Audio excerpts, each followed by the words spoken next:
Ang isa pang naging malaking issue dyan, yung sinabi ni Atty. Ligutan tungkol sa misleading. Ano ba ibig sabihin nila? Bakit siya binanatan tungkol doon sa sinasabi niya na misleading? Hindi, Kasi nga, Sir Jonathan, naalala mo na nung nag-diskurso si Attorney Ferrer. Kapunan at saka si Attorney Ferrer, Yes. nagtatanong si Attorney Ferrer nang wala doon sa sinasabi ng testigo. Testigo. Parang if you do cross-examination at you say or put words into the mouth Of the witness.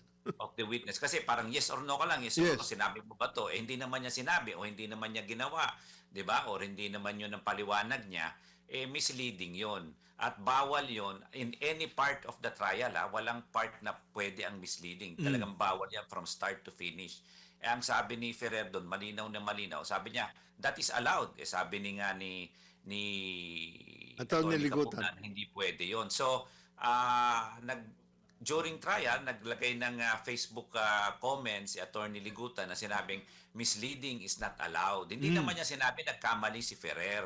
Hindi rin naman I niya chose a sinabi. general statement is not It is a allowed. general statement. It is a general statement na sinabi misleading questions to that effect.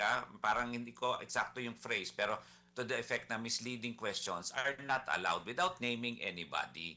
So sa akin, that is a tama naman. Tama naman yun. Na sabihin na bawal yon kasi nga like ako nagtuturo ako sa law school kung sabihin kong pwede na di talagang kumbaga hindi lang ako nagkakamali nagtuturo pa ako ng mali.